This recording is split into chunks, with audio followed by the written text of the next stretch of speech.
सद्गुरूंचे पुण्यस्मरण, सद्गुरु नाम संकीर्तन, सद्गुरु गुणानुवाद गान,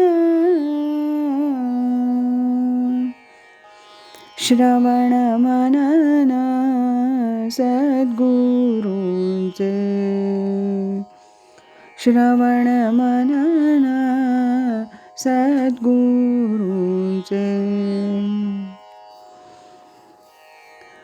आज ऐकूया स्वामी स्वरूपानंद एक अलौकिक राजयोगी या ग्रंथातील प्रकरण 8 स्वरूपानंद दर्शन. यामध्ये श्रीयुत दा के पांडे यांनी लिहिलेली आठवण, याचा भाग 2. नित्य नेमानं साधना करावी आणि त्याआधी मानसपूजा अवश्य करावी असं स्वामींचं प्रतिपादन. एकदा स्वामींना काय कणव आली कुणास ठाऊक, ध्यानाला बसलो तो स्वतः स्वामी माझ्यासमोर एका रत्नजडीत शृंगारलेल्या खुर्चीवर खाली पाय टाकून ऐसपैस बसलेले. शेजारी समर्थ रामदास स्वामी उभे. एक विलक्षण सात्विक आणि तेजस्वी असा शांत मनोहर नीलप्रकाश सर्वत्र विखुरलेला होता. ओठावर मंद हास्य आणि आनंदी मुद्रा. समर्थही तसेच. कितीतरी वेळ मी बघतच राहिलो. अशी मूर्ती आणि असं दर्शन विसरतो म्हटलं तरी ते शक्य नाही. इतकं ते आता हृदयावर कोरलं गेलंय. ज्ञानेश्वरांनी म्हटलंय ना, देव देऊळ परिवारू की जे कोरोनी डोंगरू, तैसा भक्तीचा व्यवहारू कान व्हावा. ह्याचा इतका स्वयंप्रेरित असा अनुभव स्वामींनी मला द्यावा, केवढं माझं भाग्य. स्वामींच्या डोळ्यापुढे केवळ मीच एकटा नव्हतो. त्यांची प्रेमाची कक्षा माझ्या कल्पनेपेक्षा खूपच जास्त रुंदावली होती. त्यात पत्नी आणि मुलांचाही समावेश होता. मी पावसहून परतल्यावर माझ्या पत्नीलाही दर्शनाची तळमळ लागली. एकदा अशीच देवपूजेला बसली असताना, एवढ्या दूरच्या गावाला अनंत सांसारिक अडचणी पार करून जाणं केव्हा जमेल, अशी सहजच आतल्या आत तिच्या मनानं पृच्छा केली. आणि काय आश्चर्य, 24 सप्टेंबर असा कानात आवाज आला. पंचांग उघडून पाहिलं तर तो दिवस देवीच्या नवरात्रातील येत होता. आमच्याकडे त्या काळात रोज आरती, माळ, नंदादीप वगैरे असतो. घरात मी फक्त बाई माणूस. तेव्हा कानातील शब्द हा भ्रम असावा असं वाटलं. दिवसामागून दिवस गेले, मनातून ती गोष्टही निघून गेली. आणि अचानक एक दिवशी सकाळी माझे एक जिवलग डॉक्टर मित्र घरी आले आणि म्हणाले, मी उद्या सर्वांसह पावसला जातोय, रिझर्वेशनही केलंय. मला वाटलं यांची सोबत सौला उत्तम आहे. मी निर्णय घेतला. मुलं लहान लहान असल्यामुळं रजा घेऊन घरी राहणं प्राप्तच होतं आणि मला सहज रजा मिळालीसुद्धा. रिझर्वेशनही मिळालं आणि सौ दुसऱ्या दिवशी त्यांच्याबरोबर पावसला गेली.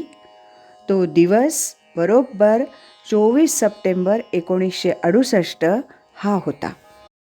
त्या दिवशी तिला स्वामींचं प्रथम दर्शन घडलं.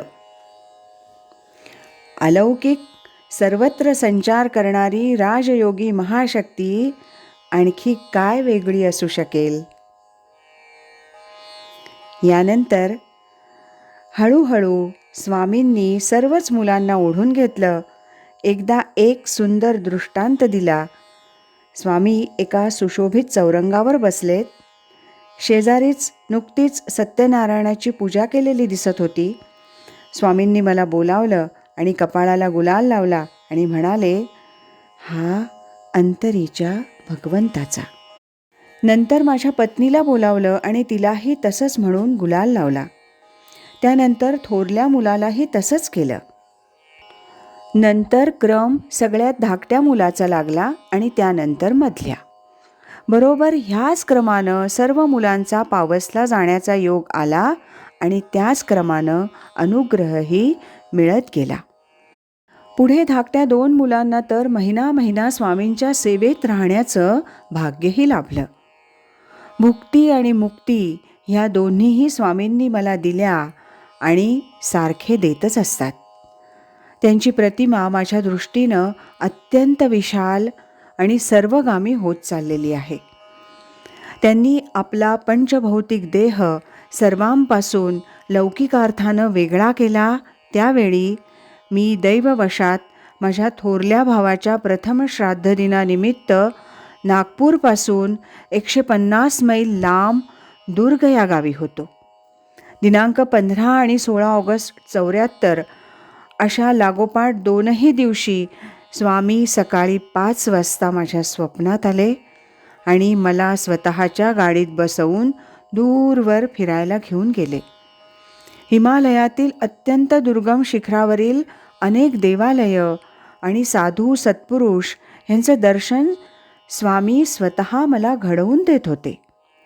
मी त्या आनंदात मस्त बेहोश होऊन रंगून जात होतो.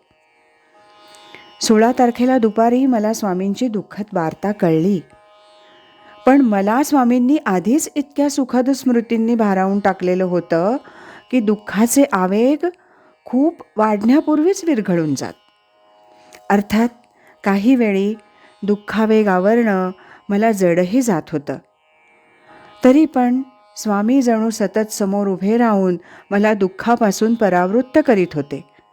देहीच विदेही असलेला राजयोगी परमहंस हा देहाची खोळ टाकल्यानंतर अधिक सामर्थ्यशाली होतो ह्याची अनुभूतीयुक्त जाणीव सतत मिळत होती. आजही स्वामी गेले ही कल्पनाच सहन होत नाही.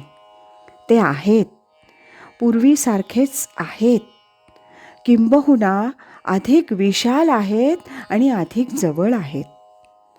सर्व भक्तांचं जीवन घडवीत आहेत आणि केवळ एकाच आर्त हाकेच्या अंतरावर उभं राहून प्रेमयुक्त दृष्टीची पखरण सर्वांवर करीत आहेत. ही कल्पना नव्हे तर हे सत्य आहे, त्रिवार सत्य आहे. श्रीयुत दा के पांडे यांनी लिहिलेल्या लेखाचा हा होता भाग 2. उद्याच्या भागात आपण श्रीधर हनुमंत दुसाने यांनी लिहिलेल्या आठवणीचं वाचन ऐकणार आहोत.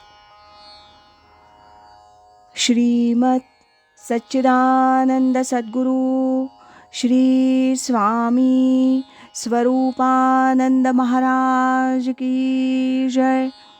हरि ओम तत्सत.